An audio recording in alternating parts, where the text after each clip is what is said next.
అనకాపల్లి బెల్లం పేరు ఎప్పుడు వింటాం, అనకాపల్లి బెల్లం, అనకాపల్లి బెల్లం అని. అనకాపల్లి కోడిగుడ్డు ఈ మధ్యన వింటా ఉన్నాం.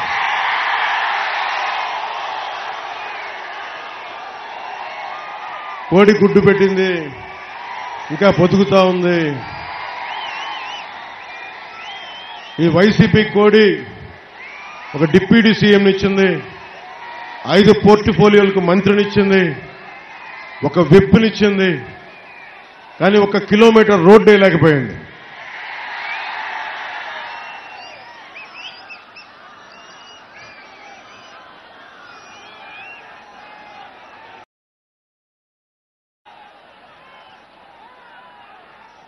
అమ్మఒడి పథకం పెట్టినప్పుడు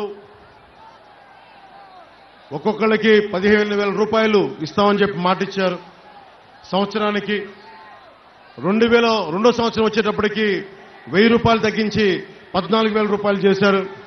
ఇంకో సంవత్సరం తిరిగేసరికి 1000 రూపాయలు తగ్గించి 13,000 చేశారు.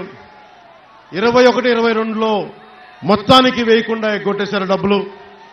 83 లక్షల మంది, ఎంతమంది బిడ్డలున్నా కానీ, 4 బిడ్డలున్నా కానీ మేము అమ్మఒడి పథకానికి డబ్బులు వేస్తామని చెప్పి ప్రభుత్వంలోకి వచ్చిన తర్వాత ఒక్కడికే, 1 బిడ్డకే ఇస్తామని చెప్పి 83 లక్షల మంది లబ్ధిదారులుంటే కేవలం 44 లక్షల మందికే అమ్మఒడి పథకం ఇచ్చారు.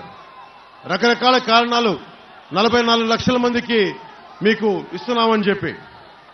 అదే అమ్మఒడికి ఇచ్చింది 19,600 కోట్ల రూపాయలైతే మద్యం మీద అమ్మి నాన్న గొంతును తడిపి సారా నిషేధిస్తామని చెప్పి దాదాపు 1,00,000 రూపాయల కోట్లు ఈ రోజున నాన్న గొంతులో సారా పోసి సంపాదించాడు. ముఖ్యమంత్రి కాదు అతను, ఒక సారా వ్యాపారి. అతను ముఖ్యమంత్రి కాదు, అతను ఒక ఇసుక వ్యాపారి.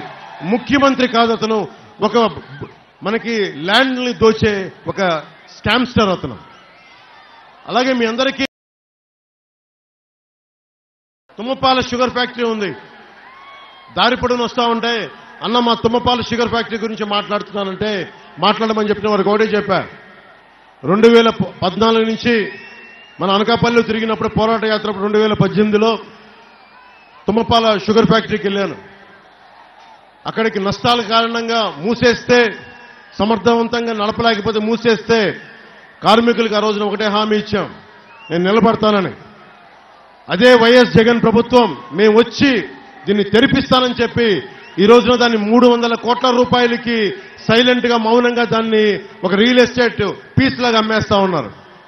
నేను ఈ రోజున చెప్తా ఉన్నాను, అనకాపల్లి ఈ సభ సాక్షిగా చెప్తున్నాం, మేము వస్తే ఇక్కడ చక్కెర కర్మాగారాలు బాగుండాలి, కోఆపరేటివ్ షుగర్ ఫ్యాక్టరీస్ బాగుండాలి, ఉపాధి అవకాశాలు రావాలి.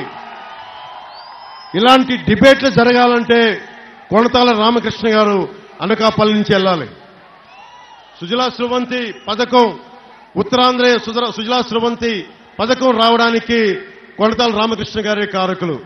ఆ రోజున అప్పుడు ప్రభుత్వంలో ఉండి బలంగా ఇక్కడ కష్ట నష్టాలు చెప్పి తెలియజేసి ఆ పథకాన్ని తీసుకొస్తే ఈ రోజున ముందుకు తీసుకెళ్లేకుండా వెళ్ళిపోయింది. అలాంటి వ్యక్తి ఈ రోజున మనకి అసెంబ్లీలో కనుక అడుగు పెడితే జనసేన తరపు నుంచి, మన తరపు నుంచి, మన కూటమి తరపు నుంచి ఎంత బలమైన గళం ఉంటుందో, ఎంత బలంగా మనం అనకాపల్లికే కాదు ఉత్తరాంధ్రకే మొత్తం బలంగా, ఒక రాష్ట్రానికే బలమైన నాయకులైన